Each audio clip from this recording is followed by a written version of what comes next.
মৌমাছিরা সব কোথায় যায়? ওই গাছের মাথায় চলে যায়। ওই রানী মাছিটারে নিয়ে যদি জয়পুরহাটের কালাইয়ের কোনো একটা মাঠের মাঝখানে নিয়ে মাটিতে রেখে দেওয়া হয়, মৌমাছিগুলো সব কোথায় যাবে? ওখানেই যাবে।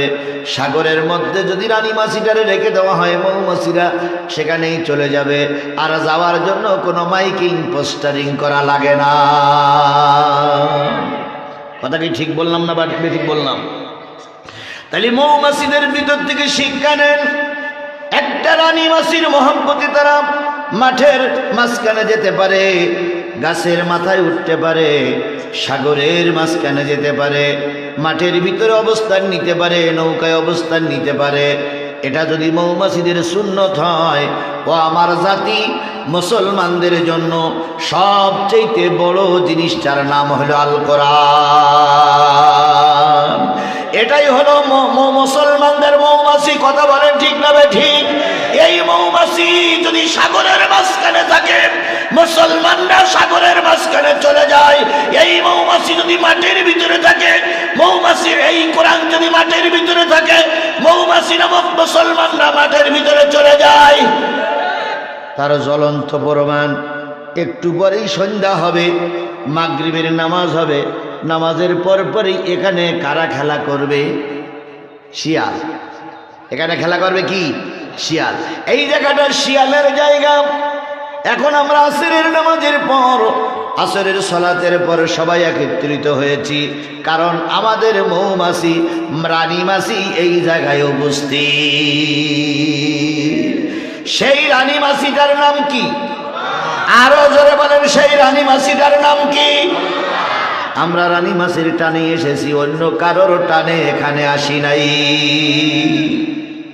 এখন যদি কোনো বেয়াদব, যদি কোনো বেতমিজ, চরিত্রহীন, লম্পট অথবা অন্য কোনো শ্রেণীর মানুষ যদি মনে করে যে মৌসাকের মৌমাছিরা চুপ করে আছে, কারোর কিছু বলতেছে না, এরা খুব ভদ্র, একটা ঢিল মেরে দেখি তো এরা কেমন আছে। এখন মৌসাকে যদি একটা ঢিল মারে, তাহলে মৌমাছিরা কি এই রানী মাছির কাছে অনুমতি চাইবে যে আমাদের ঢিল মেরেছে, এখন আমরা কি করব? ধৈর্য ধারণ করব না আক্রমণ করবে? এই অনুমতি চাবে? জোরে বলেন, এই অনুমতি চাবে? মৌমাছিরা বলবে আগে প্রতিশোধ নেই, তারপর অনুমতি পরে। তাহলে ঢিল একটা মারলেই যেমন সব মৌমাছিগুলো তাদের মিছিল, তাদের শব্দ করতে করতে শত্রুর উপরে ঝাঁপিয়ে পড়ে। আমরা রানী মাছি নামক কোরআনের আলোচনা করছি, করব, চলবে। বাংলাদেশে রানী মাছি নামক কোরআন আছে না নাই? যদি কোনো বেয়াদব, যদি কোনো বেতমিজ কোরআন নিয়ে বাজে কথা বলে, কোরআনে যদি ঢিল মারে, নেতা অনুমতি দেখ আর নাই দেখ, শয়তানের সঙ্গে মোকাবেলা করার জন্য যার যা আছে তাই নিয়ে ঝাঁপিয়ে পড়ব। শত্রুর মোকাবেলা না করা পর্যন্ত ঘরে ফেরবো না। কথা বলেন ঠিক না বেঠিক? এটা কি সত্যি আপনাদের মনের নিয়ত? তাহলে মনের নিয়ত যদি হয়তো ওই লোকগুলো এখনো বাজারে কেন? এক কাজ করলে কি হয় ভাই, তাবলিগ জামাতের মতন 5 জন করে ভাগ হইয়ে আধা ঘন্টা মাহফিল বন্ধ রেখে গ্রামের ভিতরে ঢুকলে কি হয়? 5 জন করে 4-5টা ঢুকবো, যে লোক থাকবে তার ধরিয়ে নিয়ে বসে রাখবে যে কোরআনের মাহফিল আছে আর তুমি গরুর গোশত খাচ্ছাও। আসলে আল্লাহ পাক সকলের কপালে কোরআন রাখেন। আপনার আমার কপালে কোরআন আছে, এই জন্য আল্লাহ শুকরিয়া আদায় করছি, আলহামদুলিল্লাহ। আরেকটু জোরে বলুন তো আলহামদুলিল্লাহ। আরো জোরে বলুন আলহামদুলিল্লাহ। সর্বকালের সর্বশ্রেষ্ঠ মহামানব, যার আদর্শে আদর্শিত হয়ে আমি নিজেকে মুসলমান হিসেবে দাবি করেছি, সেই নবীর নামে দুরূদ আর সালাম সকলে মিলে বলছি সাল্লাল্লাহু আলাইহি ওয়াসাল্লাম। বন্ধুগণ, আজকের মাহফিলটার নাম আছে বিরাট ইসলামী জালসা। জালসা মানে যেখানে মানুষ বসে থাকে। বসে থাকারটার নাম, জায়গাটার নাম কি বলা হয়? তা আপনারা সবাই কি আছেন? বসে আছেন না? আমরাও সবাই কি বসে আছি। এখন বসে থাকার নাম জালসা, আর ইসলাম মানে ইসলাম। ইসলামী পরিবেশে যেখানে মারুট বসে থাকে সেই জায়গাটার নাম আছে ইসলামী জালসা। তাহলে আপনারা ইসলামের পরিবেশে বসে আছেন, আল্লাহ আপনাদের কবুল করুক। তাহলে এখানে কি পরিবেশে বসে আছেন? কিসের আলোচনা হবে? ইসলামের আলোচনা হবে না? এখানকার ধারাবাহিক মত হবে ইসলামের আলোচনা হবে। যদি তাফসির মাহফিল দিতেন তাহলে বোঝা যেত কোরআনের তাফসির হবে, কিন্তু দেশের এখানে ইসলামী জলসা, তার মানে যেখানে ইসলামী আলোচনা হয়।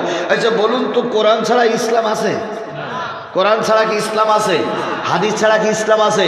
তাহলে এখানে হাদিস কোরআনের আলোচনা হবে, আপনাদের এই কথার ভিতরেই বোঝা যায়। যদি বলতেন আমলিগির জলসা, তাহলে আমলিগির আলোচনা হতো। যদি বলতেন বিএনপির জলসা, বিএনপির আলোচনা হতো। যদি বলতেন জামাতের জলসা, জামাতের আলোচনা হতো। যদি বলতেন জাতীয় পার্টির জলসা, জাতীয় পার্টির আলোচনা হতো। কিন্তু নাম দিয়েছেন ইসলামী জলসা, তার মানে ইসলামের আলোচনা হবে। কথা কি ঠিক? এবার আসুন, ইসলামী আলোচনা করতে গেলে কি লাগবে? আল্লাহ রাসূল বলেছেন আদ-দীনু নাসিহাতুন সালাসা কুল্লু লিমান ক্বালা লিল্লাহ ওয়া লিকিতাবিহি ওয়া লিরাসূলিহি ওয়া লিআইম্মাল মুসলিমিনা ওয়া আম্মাতিহিম। নবী বললেন, দিন একটা নসিহত, ধর্ম একটা উপদেশ, ধর্ম একটা বয়ান, ধর্ম একটা উপদেশ, দিন একটা উপদেশ, দিন একটা নসিহত। সাহাবীরা বললেন, ইয়া রাসূলুল্লাহ, দিনের নসিহত যখন হবে, দিনী জলসা যখন হবে, ইসলামী জলসা যখন হবে, ওখানে বক্তারা কোন কোন বিষয়ের উপর আলোচনা করবে যদি আপনি একটু ব্যাখ্যা করে দিতেন, কিয়ামত পর্যন্ত মানুষ ওই বিষয়টা ঠিক রেখে ইসলামী জলসায় আলোচনা করত। নবীজি বললেন, ও আমার সাহাবীরা শোনো, যদি দ্বীনি জলসা হয়, ইসলামী জলসা হয়, ধর্মের আলোচনা হয়, তাহলে ওই আলোচনায় বক্তারা যেন 5টা বিষয় ঠিক রেখে আলোচনা করে। যদি বক্তা শ্রোতার আলোচনার ভিতরে 5টা বিষয় না থাকে, তাহলে ওইটারে ইসলামী জলসা বলা যাবে না। এক এক করে আসে। তাহলে এখানে ইসলামী জলসায় কয়টা বিষয়ের আলোচনা করা লাগবে? আমি বলেছি না, আল্লাহ রসুল বলেছেন? আল্লাহ রসুল বলেছেন কুল্লু লিমান। আল্লাহ রসুল বললেন ক্বালা লিল্লাহ। যেখানে দ্বীনি জলসা হবে, ইসলামী জলসা হবে, সেখানে সর্বপ্রথম কথাটা হবে আল্লাহ। কার আলোচনা হবে? যেই মজলিসে আল্লাহর আলোচনা হয় না, ওই মজলিসটা ইসলামী জলসা বলা যায় না। অনেক নেতারা বক্তৃতা করে, একবারও আল্লাহর নাম নেয় না। জাতীয় সংসদে ঘন্টার পরে ঘন্টা হয়, একটা বারের জন্য আল্লাহর নামে শুকরিয়া আদায় করা হয় না। সাবেক প্রধানমন্ত্রীও দেখেছি, আধা ঘন্টা কথা বলেছেন, বাবার নামে গুণকীর্তন করেছেন, 4 নেতারকে শহীদ বলে আখ্যায়িত করেছেন, জনগণের পাম্পট্টি দিয়েছেন, এমপি মন্ত্রীদের কথা বলেছেন, একবারও আল্লাহর নাম, রাসূলের নাম উচ্চারিত হয়নি। কি হয়েছে? দাঁড়িয়ে বলে, মাননীয় স্পিকার আপনাকে ধন্যবাদ, শ্রদ্ধা ভরে স্মরণ করছি সর্বকালের সর্বশ্রেষ্ঠ বাঙালি, 1000 বছরের শ্রেষ্ঠ বাঙালি, জাতির পিতা মরহুম প্রেসিডেন্ট মুজিবুর রহমানকে। তারপরে 4 নেতাকে, তারপরে এই নেতা সেই নেতা বলে। কোন নেতাকে বিগত 15 বছর বলতে শুনেছেন যে আল্লাহ পাক আমাকে জাতীয় সংসদে পাঠাইছে, আমি জাতীয় সংসদে কথা বলতে পারছি, এই জন্য মালিকের শুকরিয়া আদায় করছি, আলহামদুলিল্লাহ? একবার বলতে শুনেছে? ওনারা ফুলের মালা পরিয়ে পড়েছে জনগণের ভোটে নয়, চোরাই করা ভোটে। কথা বলেন ঠিক না ঠিক? ওনারা চুরি করে ফুলের মালা পরেছিল, এখন জনগণ ওনাদের জুতার মালা পরাচ্ছে। কেন? ওনারা কাকে ভুলে গেছিল? আল্লাহকে ভুলে গেছিল। এই জন্য যে আল্লাহ ওনাদের ফুলের মালা পরাইছিল, সেই আল্লাহ আবার এখন কিসের মালা পরাচ্ছে? জুতোর মালা পরাচ্ছে। এই জন্য ইসলামী জলসায় সর্বপ্রথম কথা হবে কার? আল্লাহর শুকরিয়া আদায় করা লাগবে। বলুন তো, আমরা কি আল্লাহর শুকরিয়া আদায় করেছি? আমরা এখানে বসে প্রথম আল্লাহর শুকরিয়া আদায় করেছি না করিনি? 2 নম্বর আলী রাসূলিহি, রাসূলের জীবন বৃত্তান্ত, রাসূলের হাদিস থেকে আলোচনা করা লাগবে। আমরা সংক্ষিপ্ত পরিসরে হরুর রসুলের নামে কি পড়েছি? দুরূদ পড়েছি। 3 নম্বর হলে কিতাবিহি, ভালো করে বোঝেন। যদি ইসলামী জলসা হয়, যে দলের হোক, আওয়ামী লীগ, বিএনপি, জাতীয় পার্টি, জামাত ইসলাম, সরমনাই, হেফাজত, কওমি, আহলে হাদিস, হানাফি, যত লোকের হোক, যদি মুসলমান হন, এই দিনে মজলিসে সর্বপ্রথম কার কথা? তারপরে রসুলের কথা। 3 নম্বর, যদি আপনি মুসলমানের বাচ্চা হন, আপনার এই মাহফিলে কোরআন থেকে আলোচনা করা লাগবে। যদি কোরআন থেকে আলোচনা না হয়, এইটা দিনে মাজলিস হতে পারে না। তাহলে প্রথম আল্লাহ, তারপরে রসুল, তারপরে কি?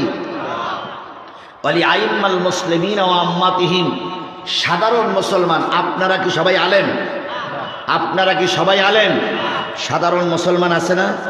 সাধারণ মুসলমানদের উপকারে আসে, ভালো করে বুঝবেন। হই হুল্লোড় করে চলে যাওয়ার জন্য ইসলামী মাহফিল নয়। সাধারণ মুসলমানের কিছু উপকার হয়, এমন কিছু কথা বক্তার মুখ দিয়ে আসা লাগবে। তা না হলে এই মাহফিল সফল কম হবে না। বলে না, মাহফিলকে সাফল্যমণ্ডিত করে তুলুন। তা মাহফিল সাফল্যমণ্ডিত করে তুলতে গেলে 5টা জিনিস লাগবে। 1 নম্বর কার কথা? 2 নম্বর কার কথা? 3 নম্বর কিসের কথা? 4 নম্বর আপনাদের কথা। 5 নম্বর, এই মজলিসে উপরে যারা বসে আছেন, এনারা সবাই চেয়ারম্যান। সবাই চেয়ারম্যান না? এই চেয়ার, এই ম্যান, এই চেয়ার, এই ম্যান। উপরে সবাই চেয়ারম্যান না? আপনি বলেন উপরে সবাই চেয়ারম্যান না? আরে বাবা, ভোটে পাস করলি ও তো চেয়ারম্যান, ও চেয়ারম্যান, সে চেয়ারম্যান না, এখানে তো চেয়ারম্যান। তাহলে ওপরে যারা আছে সবাই কি? সবাই চেয়ারম্যান, সবাই নেতা। আল্লাহ রসুল বলেন, উপরে যে নেতারা থাকবে, ওই নেতাদের কথাও কোরআন হাদিস দিয়ে আলোচনা করা লাগবে। যদি না হয় তাহলে ওটা ইসলামী জলসাই না। কথা বুঝাতে পেরেছি? তাহলে এবার আসুন, আপনাদের কথা হবে, রাজনৈতিক দলের নেতৃবৃন্দের কথাও হবে। অনেক মাহফিলে দেখা যায় বক্তা বসে থাকে, নেতারা আধা ঘন্টা কথা বলে। বিসমিল্লাহির রহমানির রহিম, সালাম আলাইকুম ভাইরা আমার, বোনেরা আমার, এই সেই, এই করেন গা, সেই করেন গা, রসুলের সুন্নত মেনে চলেন গা, নামাজ পড়েন গা। অথচ যে ব্যক্তি বক্তৃতা করছে, উনি এশা সালাত নেই পড়েন না। কি বলেন? উনি এশা সালাত নেই পড়েন না। এরপরে ওনারা বক্তৃতা করলেন, বক্তা আধা ঘন্টা বসে বসে শুনল। এবার ওনারা বক্তৃতা করার পরে 40-50 জনের একটা দল নিয়ে চলে যায়। কি আপনি ওয়াজ করলেন, আমি 50 মিনিট বসে শুনলাম, আমি খুতবা দেওয়া শুরু করতে পারলাম না, আপনি চলে গেলেন, তাহলে আপনার আসটি বলে কে? সুতরাং আজকের মাহফিল ইসলামী জলসায় নেতাদের কথা আলোচনা হওয়া লাগবে। তাহলে কয়টা সমন্বয়ের রস? তাহলে কয়টা বলা শেষ হয়ে গেছে? না, 2টা বলা শেষ হয়ে গেছে। আল্লাহর নামে প্রশংসা করেছি, রাসূলের নামে। এবার তাই এখানে কিসের থেকে আলোচনা হবে? আমি সূরা হজ 77 এবং 78 নম্বর আয়াত তেলাওয়াত করেছি। এই তেলাওয়াতকৃত আয়াতের পরেই কথা হবে, শপথ নিতে হবে, বায়াত গ্রহণ করতে হবে। আমরা কিসের থেকে আলোচনা করতে যাচ্ছি? তাহলে কোরআনের চাইতে দামি জিনিস আর পৃথিবীতে কিছু আছে? বলুন তো, এই পৃথিবীর একাচ্ছত্র মালিক কে? আল্লাহর উপরে আর কেউ আছে? আল্লাহ আমার রব। এবার বলুন তো, পৃথিবীতে এই 800 কোটি মানুষ এখন আছে, পৃথিবীতে কোটি কোটি মানুষের আবির্ভাব হয়েছে, চলে গেছে। বলুন তো, পৃথিবীর সর্বশ্রেষ্ঠ মানুষটার নাম কি? বলেন বলেন, সবাই বলেন, পৃথিবীর সর্বশ্রেষ্ঠ মানুষটার নাম কি? মুহাম্মদ রাসূলুল্লাহ। পৃথিবীতে যত ধর্মগ্রন্থ আছে, যত ধর্মের লোক আছে, সব ধর্মগ্রন্থের চাইতে কোন ধর্মগ্রন্থটার দাম বেশি? আরো জোরে বলেন। তাহলে আল্লাহ আমার রব, নবী আমার মুহাম্মদ সাল্লাল্লাহু আলাইহি সাল্লাম আমার নবী। আল্লাহ হলো কুল কায়নাতের মালিক, নবী হলেন গোটা বিশ্বের, গোটা বিশ্ব মানবতার বন্ধু, সবচেয়ে ভালো মানুষ। আর গোটা ধর্মগ্রন্থের চাইতে শ্রেষ্ঠ ধর্মগ্রন্থের নাম কি? তাহলে আল্লাহ আমার রব, তিনি আমার সব। মুহাম্মদ সাল্লাল্লাহু আলাইহি সাল্লাম আমার নবী, তার চেয়ে ভালো মানুষ আর কেউ নাই। কোরআন হলো আমার আদর্শ, কোরআনের চেয়ে দামি কিতাব আর কিচ্ছু নাই। আর এই কোরআনের মাহফিলে যারাই বসেছে, ধরে নাও কালাই উপজেলার ভিতরে আপনাদের চাইতে দামি মানুষ আর কালাইতে কেউ নাই। কারণ আপনারা দামি জায়গায় বসেছেন। এই দামি জায়গায় বসে একটা শপথ নেব, যতক্ষণ হুজুর ছেড়ে না দেয়, মোনাজাত না করে, ততক্ষণ আমরা এই দামি জায়গার থেকে চলে যাব না। সবাই তো হাত তুললেন না, সবাই তো স্বীকারোক্তি করলেন না।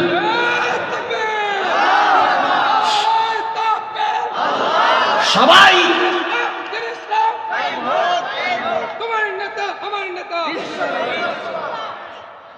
সবাই আপনাদেরকে বলি, সবাইকে বলি, তাহলে আমি এখন কিতাব থেকে আলোচনা করব। আপনারা কি শেষ পর্যন্ত থাকতে রাজি আছেন? আগে আগে বলি নাই, তারপর আগে বুঝে শুনে হাত তুলে না, তো হাত তুলে যদি চলে যান তো গোনা হবে। হাত তুলে যদি চলে যান তাহলে গোনা হবে না? ওয়াদা খেলাপ করলে মুনাফিক হতে হয় না? মুনাফিক হওয়ার আগে সবাত আগে বুঝুন। এখন বাজে হলো আপনার 4:17, 5:15 পর্যন্ত, ধরেন এখন 4:15, 5:15, 1 ঘন্টা সময় যদি আমি কোরআন থেকে আলোচনা করি, 1 ঘন্টা সময় আপনাকে বসতে হবে। আপনি কি বসতে রাজি আছেন? এবার কারা কারা রাজি তারাই হাত তুলবেন। যদি আপনার বসার সুযোগ থাকে, যদি হাত না তোলেন তাও ফেরেশতা দেখে রাখতেছে। ফেরেশতা তুমি দেখো, কাদের ফেরেশতারা দেখুক যে কারা কারা হাত তুলিনি। মাশাআল্লাহ, সবাই আমরা হাত তুলেছি। বেশিক্ষণ বলবো না, 1 ঘন্টা। ইতিমধ্যে আমার কিন্তু 45 মিনিট সময় পার হয়ে গেছে। আর 1 ঘন্টার সময় আপনারা যদি কোরআনের দিকে মুতাওয়াজ্জা হন, তাহলে 1 ঘন্টার সময় যাবে, মোটেও দেরি লাগবে না। কথা বলেন ঠিক না বেঠিক? আল্লাহ আমাদের 1 ঘন্টা কবুল করুক। সকলে মিলে বলুন আমিন। আরো জোরে আমিন, আরো জোরে আমিন। কর্তৃপক্ষ আমার কানে কানে একটা কথা বলেছে, সেটা কি আপনাদের সঙ্গে বলবো না? যদি বলতে না বলেন তো বলবো না। বলবো, সবাই মিলে বলেন বলবো। সেটা হচ্ছে, কর্তৃপক্ষ বলতে যাচ্ছে হুজুর মসজিদের উদ্যোগে মাহফিল, মসজিদের জন্য সবাই মিলে যদি একটুখানি হাত বাড়ায়, তাহলে এই দেখেন এই কটা লোক মনে হাত তুলিনি। সমস্যা এই জায়গায়।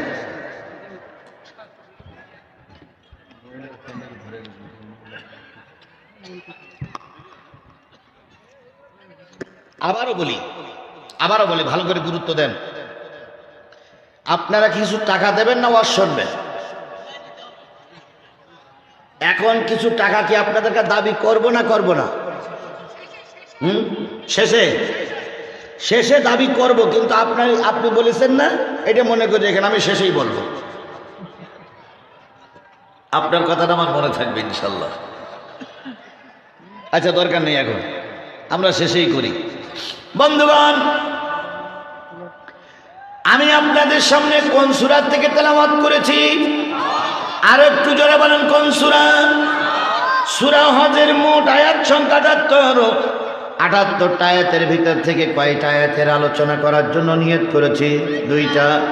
অধিকার না দিয়ে সোজাসুজি কোরআনে যে আল্লাহ বলতেছেন, ইয়া আইয়ুহাল্লাযীনা আমানু রুকউ ওয়াসজুদু ওয়া'বুদু রাব্বাকুম ওয়াফআলুল খায়রা লাআল্লাকুম তুফলিহুন।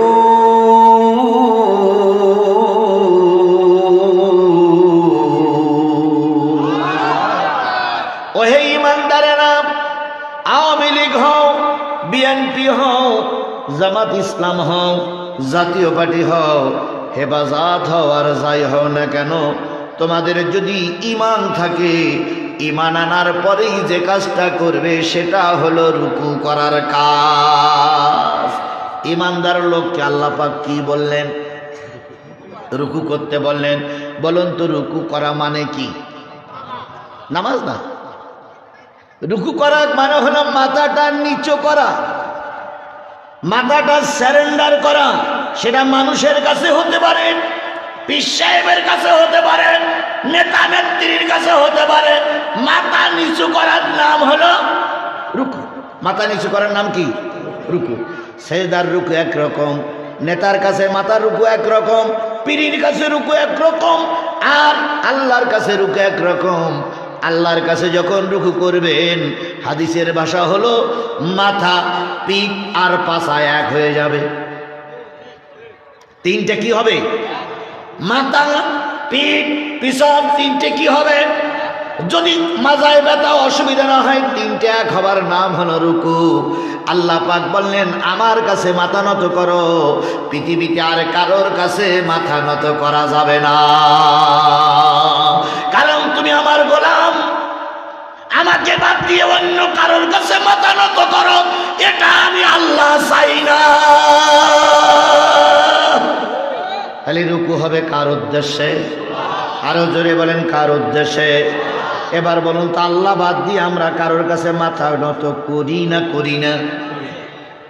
বুঝে শুনে বললেন করি কি করি না? আরেকটু জোরে বলেন মাথা নত মানুষের কাছে করি কি করি না? সাবেক প্রধানমন্ত্রী যিনি চলে গেছেন, এমপিদের কাছে খোঁজ দেন। উনি যদি কোনো ঘরের ভিতরে বসে থাকতেন, প্রত্যেকটা এমপি যেয়ে আগে মাথা নত করে ওনাকে কুর্নিশ করা লাগতো। যে এমপি মাথা নত করে কুর্নিশ করেনি, ওই এমপিকে উনি চিনে রাখতেন। উনি ওই এমপির পদে আগামীতে নির্বাচন দিতেন না। তাহলে মাথা নত করতেন আল্লাহর দরবারে। ওই মাথা যদি কোনো নেতার দরবারে করা হয়, নেতাও মুশরিক, যে মাথা নত করলেও তিনিও মুশরিক। এবার বাংলাদেশের কিছু পীর নামক শয়তান আছে। এরা পীর নামের কি শয়তান। এরা সেজদা করায়, রুকু করায় মুরিদদের দিয়ে। অনেক মুরিদ যেয়ে পীরের কাছে যেয়ে রুকু করে পড়ে থাকে, পা শোষে, আঙুল শোষে। এগুলো পীর নামের, আরো জোরে বলেন পীর নামের শয়তান। আমরা বলি মুজাদ্দেদ আল পেশানি, মুজাদ্দেদে জামান আল্লামা সাঈদীকেও বলা হয়। মুজাদ্দেদ মানে হলো সংস্কার। মুজাদ্দেদ কিন্তু প্রতি সপ্তাহে একজন করে আসে না, মুজাদ্দেদ প্রতি মাসে একজন করে আসে না, মুজাদ্দেদ প্রতি বছর একজন করে আসে না। মাঝে মাঝে আল্লাহ পাক মুজাদ্দেদ তৈরি করে দেয়। ভারতবর্ষে ছিলেন মুজাদ্দেদ আল পেশানি, আর আমার বাংলাদেশে আপনারা মানেন আর নাই মানেন, মুজাদ্দেদ ছিলেন মরহুম আল্লামা সাঈদী।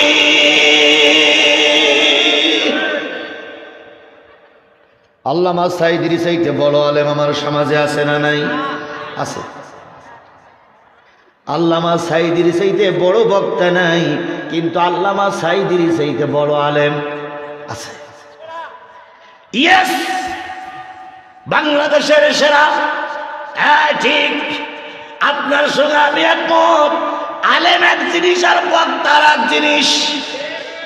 মিজানুর রহমান আজহারীর গতকালকের মাহফিলে শুনলাম 15 থেকে 20 লক্ষ মানুষ হয়েছে।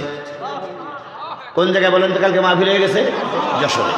যশোরের 15 লক্ষ থেকে 20 লক্ষ মানুষ হয়েছে। মিজানুর রহমানের মাহফিলে 15 থেকে 20 লক্ষ লোক হলে আমরা সাধুবাদ জানাই। কিন্তু এরকম আজহারী যদি 20টা নতুন করে তৈরি হয়, আল্লামা সাঈদীর ধারে কাছেও যেতে পারবে না। পারবে? আল্লামা সাঈদী, সাঈদী, সাঈদীর কোনো বিকল্প এখন আর বাংলাদেশে কেউ নেই। অতীতে আসেনি, ভবিষ্যতে আসবে কিনা কে জানে। ভবিষ্যতের কথা আমরা বলতে পারি না। এবার আপনি বলতে পারেন হুজুর আল্লামা সাঈদীকে এত হাইলাইট করতেছেন কেন? এক সময় জাতীয় সংসদে আল্লামা সাঈদীরা ছিলেন 3 জন। কয়জন? 3 জন জামাতের প্রার্থী, জামাতের এমপি ছিলেন।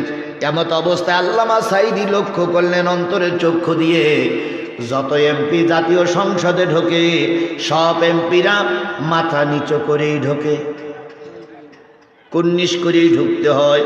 আল্লামা সাঈদী একমাত্র সংস্কারক, তিনি চিন্তা করলেন নিশ্চয়ই এটা শিরক। আর আল্লাহ পাক সব গুনাহ মাফ করবে, মুশরিকের গুনাহ মাফ। আল্লামা সাঈদী এটা সংস্কার করার জন্য উদ্যোগ নিলেন, কিন্তু লোক কয়জন? ভালো কাজে লাগুন, লোক বেশি লাগবে না, একা হলেও আল্লাহ পাক বিজয় দিয়ে দিতে পারে। আল্লামা সাঈদী ফ্লোর নিলেন, দাঁড়াই বললেন, মাননীয় স্পিকার, আমরা মুসলমানদের দেশের মানুষ, আমরা মুসলিম। আল্লাহ বলেছেন রুকু করো, সিজদা করো তার উদ্দেশ্যে, কিন্তু আমি অত্যন্ত হৃদয়ের সঙ্গে খেয়াল করতেছি, দুঃখের সঙ্গে খেয়াল করতেছি, যত সাংসদ ঢোকে সবাই মাথাটা নিচু করে ঢোকে। আল্লাহর কোরআন এবং রসুলের ভাষায় এটা শিরক। স্পিকার বললেন, মাওলানা সাহেব আপনি কি বলতে চাচ্ছেন? আল্লামা সাঈদী বললেন, ও স্পিকার সাহেব, আমি চাচ্ছি এই কুসংস্কার, এই শিরক আমার দেশে চলবে না। স্পিকার বললেন, আপনি লিখিত দেন। লিখিত দেওয়া হলো, ভোটাভোটে হলো, আলোচনা হলো, এক পর্যায়ে আল্লামা সাঈদীর কথাটা জাতীয় সংসদে পাশ হয়ে গেল। আরেকটু জোরে বলেন না সুবহানাল্লাহ। এই তিনজন এমপি একটা নিয়ম পাশ করলেন, সেই নিয়মটা আজও পর্যন্ত জাতীয় সংসদে চলছে। আল্লামা সাঈদীর কোন আমল যদি আল্লাহ কবুল না করে, জাতীয় সংসদকে শিরক মুক্ত করে রেখে গেছে, এই আমলে আল্লাহর গোলামকে আল্লাহ মাফ করে দিতে পারে। বলুন তো এরকম ভালো কাজ কে একটা করেছে? প্রমাণ দেন। বাংলাদেশ স্বাধীন হয়েছে কত বছর হলো? 52 বছর স্বাধীন হয়েছে। 53 বছর স্বাধীন হলো। 53 বছরের ভিতরে বড় বড় আলেম বিদায় হয়ে গেছে, বড় বড় আলেম জন্ম নিয়েছিল, এখন বড় বড় আলেম আছে। কিন্তু আমার জানা মতে গোটা বাংলাদেশের সব মানুষের ভিতর থেকে 2 জন ব্যক্তি কাবায় ঢোকার অনুমতি পেয়েছিল। একজন ছিল শহীদ প্রেসিডেন্ট জিয়াউর রহমান, আর একজন ছিলেন আল্লামা দেলোয়ার হোসেন সাঈদী। আল্লামা সাঈদী যখন কাবার ভিতরে ঢুকলেন, তিনি 2 রাকাত নামাজের অনুমতি পেয়েছিলেন। 2 রাকাত নামাজে তিনি বলেছিলেন, নামাজ পড়তে এত ভালো লেগেছিল যে ভালো লাগাটা আর কারোর কাছে বলা যাবে না। উনি বলেছিলেন, আমি যদি 2 রাকাত নামাজ পড়তে গিয়ে কারোর হক নষ্ট না হতো, 2 রাকাত নামাজে 2 ঘন্টা সময় পার করে দিতাম। কিন্তু খেয়াল করলাম পিছনে কিছু লোক আমার জন্য দাঁড়াই আছে, আমি বেরিয়ে গেলে তারা ঢুকবে, কারণ কাবার ভিতরে জায়গা খুব বেশি নয়, 2-4 জন করে ঢোকা যায়, আবার তারা বেরিয়ে আসলে আর একজন ঢোকে, তাই তিনি তাড়াতাড়ি বেরিয়ে এসেছিলেন। ও আমার ভালো মানুষেরা, ও আমার বন্ধুরা, ও আমার দিনী ভাইয়েরা, আল্লামা সাঈদী ছাড়া এই মুশরিক মুক্ত, শিরক মুক্ত ভাই কি বলেন জাতীয় সংসদ কেউ তৈরি করতে পারেনি। সেই সাঈদীরে আমরা হারালাম কি মামলা দিয়ে? কি মামলা দিয়ে? যুদ্ধপরাধী মামলা শুধু নয়, তার বিরুদ্ধে মামলা দেওয়া হয়েছিল তিনি 60 বছরের বুড়ি থেকে শুরু করে 12 বছরের ছোট্ট ছোট্ট মেয়েদের পর্যন্ত ধর্ষণ করেছে। এত বড় একটা অপবাদ দিয়ে সংস্কারক আল্লামা সাঈদীর আমরা বিদায় দিয়ে দিলাম। এই জন্য সাঈদী এখন নাই, আজারি আমাদের দেশের মাথা উঁচু করে দাঁড়িয়েছে। কথা বলেন ঠিক না বেঠিক? সাঈদীর শূন্যতা আজারি পূর্ণ করার জন্য চেষ্টা করছে।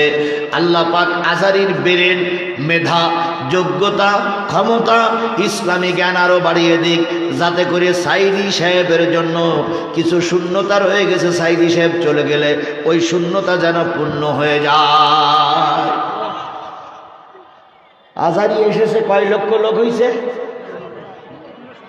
শোনা যাচ্ছে 15 থেকে 20 লক্ষ লোক। আচ্ছা বলুন, আজারি 15 লক্ষ লোক নিয়ে সমাবেশ করলো, 20 লক্ষ লোক নিয়ে সমাবেশ করলো, যদি ওই জায়গায় আল্লামা সাঈদী আসতেন?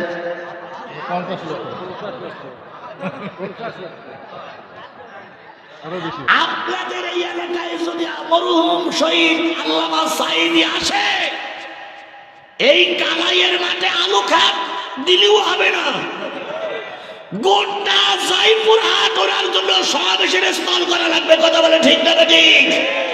এই জন্য সাইদি বারবার জন্ম নেয় না, মাঝে মাঝে জন্ম নেয়। এবার আর একজন সংস্কারক ছিলেন, তিনি হলেন মোজাদ্দেদ আল পেসানি রহমাতুল্লাহ আলাই। ওনার বাড়ি ছিল কোথায়? এই শেখ হাসিনার মতন ওনারও ভাব ছিল। শেখ হাসিনা আর কিছুদিন থাকলে মনে হয় আল্লাহ হয়ে যেত। নাউজুবিল্লাহ বলা সহজ, কিন্তু হিসাব করে দেখেছেন এই শেখ হাসিনা যদি আর 2-3 বছর থাকতো তাহলে নিজেকে আল্লাহ বলে দাবি করে বসত, তার কিছু প্রমাণ পাওয়া গেছিল ভাই। নমরুদ যখন আল্লাহ হতে চাইছিল তখন হামান বলেছিল যে এত তাড়াতাড়ি আল্লাহ হয়ে গেলে আপনি ঢুকতে পারবেন না, আপনাকে 4টে কাজ আগে করতে হবে, তারপর আল্লাহ হইতে হবে। তো ফেরাউন বলল সে 4টে কাজ কি? প্রথম আপনাকে ধর্মীয় শিক্ষা বন্ধ করে দিতে হবে। একটু মিলাই নেন, দেখেন ওটা যে আল্লাহ হতে চাইছিল তার জায়গাটা কোন জায়গায় গেছিল। প্রথম কি শিক্ষা বন্ধ করতে হবে? ধর্মীয় শিক্ষা বন্ধ করে। ফেরাউন বলতেছে আমি আল্লাহ হব, ধর্মীয় শিক্ষার সঙ্গে কি সম্পর্ক? হামান বলতেছে এই জন্য তো বুদ্ধিজীবী প্রয়োজন হয়। আপনি এখন আল্লাহ হবেন আর সমাজে চলতেছে ধর্মীয় শিক্ষা, যারা ধর্মীয় শিক্ষায় শিক্ষিত তারা আপনাকে আল্লাহ বলে মানবে না। এই জন্য আগে ধর্মীয় শিক্ষা বন্ধ করে জাতির আগে মূর্খ বানান। আমাদের ধর্মীয় শিক্ষা কি বন্ধ হওয়ার উপক্রম হয়নি?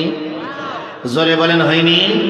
মাদ্রাসার প্রিন্সিপাল, মাদ্রাসার হুজুররা বসে আছে, হুজুরদের মাথার পরে ছিল।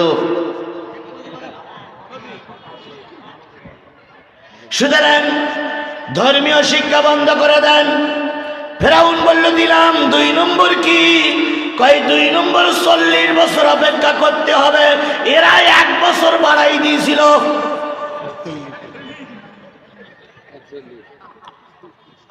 আবার যদি 40 বছর বলে তাহলে লোক বলে ফেরাউনের সুন্নত। এই জন্য এরা 31 কান বাড়িয়ে কয় বছর দিল? 41 সাল। ফেরাউন বলল আমি আল্লাহ হব। 40 সালের সঙ্গে 40 বছরের সঙ্গে তোর কি সম্পর্ক? হামান বলল আজকের থেকে ধর্মীয় শিক্ষা বন্ধ করে দেন। 40 বছর পরে যে শিশুগুলো বড় হবে এরা 40 বছরের বয়সে যে আর কোনো ধর্মীয় শিক্ষা এদের ভিতরে থাকবে না। আর এখন যারা ধর্মীয় চালুক ধর্ম আছে তাদের ভিতরে ওরা 40 বছর পরে বুড়ো হয়ে যাবে। ওদেরকে যখন যা বলবেন তাই শুনবে। কিন্তু এই যুবকরা যদি ধর্মীয় শিক্ষা চালু রাখে আপনার কথা এরা মেনে নেবে না। এই জন্য ফেরাউনের কাছে বলা হয়েছিল 40 সাল, আর আমাদের এই নব্য ফেরাউনরা বলেছিল 41। তাহলে এই 5-6 বছর 5-6 বছর কি 10 বছর কি 15 বছর পরে 1 বছর ভেঙেছে। ওরা বলতেন না 41। 3 নম্বর, প্রতিটা বাড়িতে বাড়িতে প্রতিটা ঘরে ঘরে আপনার মূর্তি স্থাপন করা লাগবে। ফেরাউন বলল হামান এর ভিতরে ফায়দা কি? ফায়দা হলো যে বাচ্চাটা মার পেটের থেকে আসবে, এসে দেখবে যে ওই ঘরের ভিতরে আপনি আছেন। ওই বাচ্চাটা যখন স্কুলে যাবে, স্কুলে যেই দেখবে মাস্টারের মাথার পরে আপনি আছেন। ওই বাচ্চাটা যখন রাস্তায় ঘুরবে তখন দেখবে 3 রাস্তার মুখে আপনি আছেন। ওই বাচ্চাটা যখন বাথরুমে যাবে ওদিক থেকে সারবে আর দেখবে নেতা সামনে বসে আছে। তাহলে ওর মনে বদ্ধমূল হবে যে খাওয়ার ঘরে যিনি, শোয়ার ঘরে যিনি, মার ঘরে যিনি, বাবার ঘরে যিনি, রান্না ঘরে যিনি, পায়খানার ঘরে যিনি, 3 রাস্তার মুখে যিনি, পদ্মা সেতুর মুখে যিনি, যমুনা সেতুর মাঝখানে যিনি, ইনি হলো আমার রব।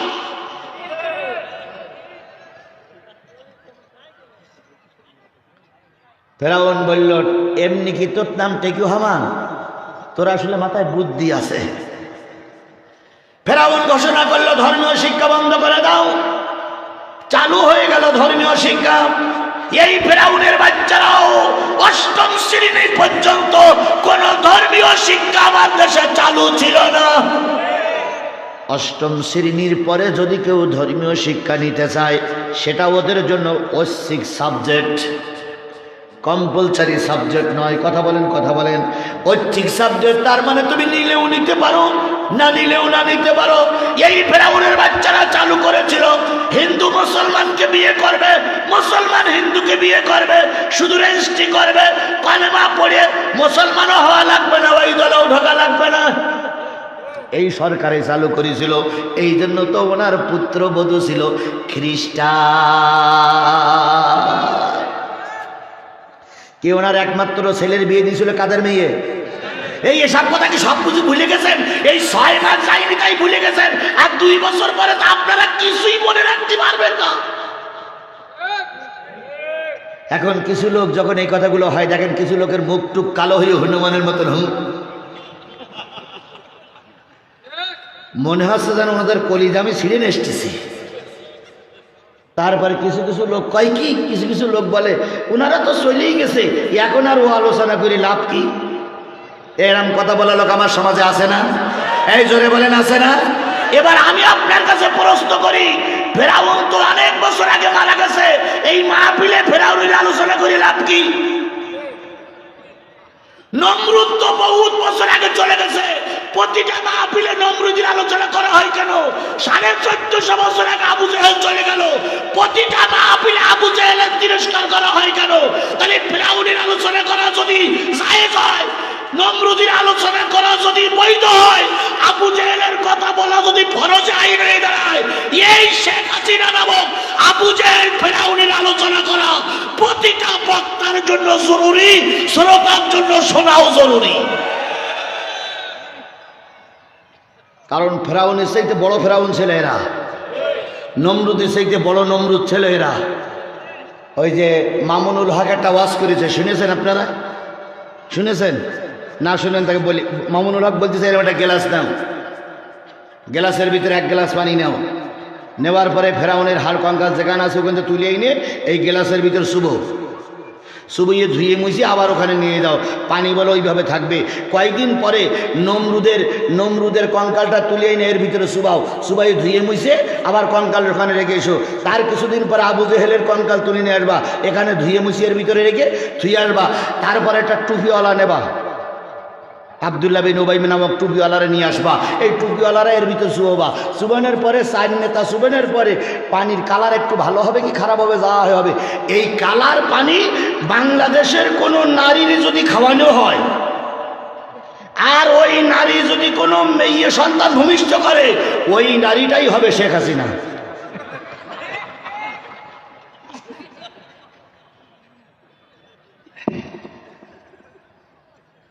এ কথা কিন্তু আমার না, কারো আজ যদি মনে করেন হুজুর এই হজের পরে আপনার ছেড়ে দেবো না, তাহলে আমার ধরে না মামুনুল্লাহকে ধরেন, নড়িয়ে চুরি তো জিহাদি ধরতে পারো, জিহাদি নরম পাও, এই জন্য জিহাদি ধরতে পারো। কিন্তু সেই জিহাদি নরম পাইছিলে সেই দিন কিন্তু এখন আর সেই দিন নেই, কথা বলে ঠিক না ঠিক? যেদিন কোনটা কালাই কোনটা জয়পুরাদের মানুষ আমার বিরুদ্ধে ছিল, সেই দিন কিন্তু আমি ময়দানে কথা বলেছি। আর এখন ডাইনে বামে উপরে নিচে, ডাইনে পিছনে সামনে সব কিন্তু কোরআনওয়ালা, কথা বলে ঠিক না ঠিক? আজকে যদি কেউ আমাদের পর আক্রমণ করতে চাও, মার কোলে আর ফিরে যেতে দেওয়া হবে না।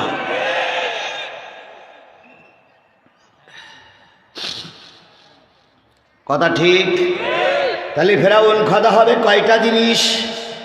তার ভিতরে 1 নম্বর ধর্মীয় শিক্ষা, 2 নম্বর কয় বছর? 40 বছর, আর আমরা 41। 3 নম্বর প্রতিটা মোড়ে মোড়ে মূর্তি। দেখেন আমার পকেটেও মূর্তি, পরিষ্কার এই দেখেন কি স্যার, দেখেন হুজুর, দেখেন দেখেন আমার পকেটেও মূর্তি। তাহলে প্রতিটা মোড়ে মোড়ে মূর্তি নির্মাণ করেছিল সর্বপ্রথম ফেরাউন। এই বাবা এই সুন্নত ডাকাত, এই টুপি ডাকাত। তাহলে রসুলের সুন্নত আমি পালন করার পরে আমি যদি রসুলের উম্মত হই, ফেরাউনের সুন্নত বিগত 15 বছর যারা পালন করেছে তারা কেন ফেরাউনের উম্মত হবে না?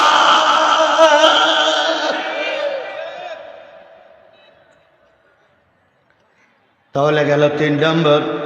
এবার টেকো রহমান বলল, ও খোদাবন, 40 বছর পরে দ্বিতীয়টা চতুর্থটা বলবো।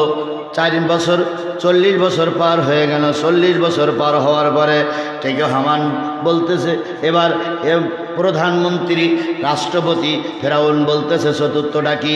কয় চতুর্থটা হলো আপনার স্ত্রী যদি আপনাকে আল্লাহ বলে মানে, আমি আপনাকে আল্লাহ বলে মানবো। কারণ ঘরের লোক যদি না মানে বাইরের লোক, ঘরের লোক যদি না মানে বাইরের লোক মানবে না। কথা বলেন ঠিক না বেঠিক? ওই জায়গায় ফেরাউন কি খেলো?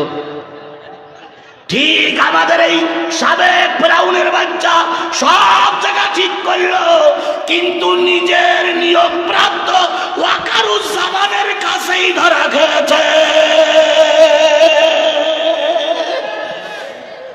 এই বাবা মেলে মেলে মেলে মেলে দেখো তো জায়গাকে বল হয়েছে না? ওই এই ওয়াকারুজ্জামানকে নিয়োগ দিয়েছিলেন এই হযরত শেখ হাসিনা। কি কি বলেন বলেন বলেন, এখানে নিয়োগ দিয়েছিল এই না? আবার সেই যখন বেঁকে দাঁড়ানো তখন পথ ছাড়তে বাধ্য হলো। ভাই মসজিদের জন্য একটু কালেকশন করতে চাইলাম, আমার ভাই বললেন যে শেষের দিক যদি লোক না থাকে তাহলে মসজিদ ক্ষতিগ্রস্ত হলে আপনারা দায়ী।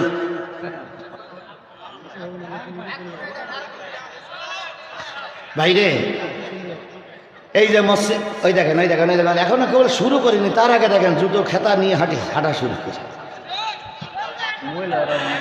হ্যাঁ মহিলাদেরকে সবাইকে বলি, বন্ধুগণ আমি আপনাদের কাছে কয়টা পর্যন্ত ওয়াজ করব বলেছি?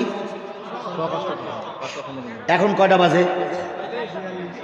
42, ধরেন 45, আর আধা ঘন্টা সময়। আধা ঘন্টার সময় এই যে 2-3 জন লোক উঠলেন, এনারা কিন্তু আসলে হাত তুলেন ওরা তুলিনি।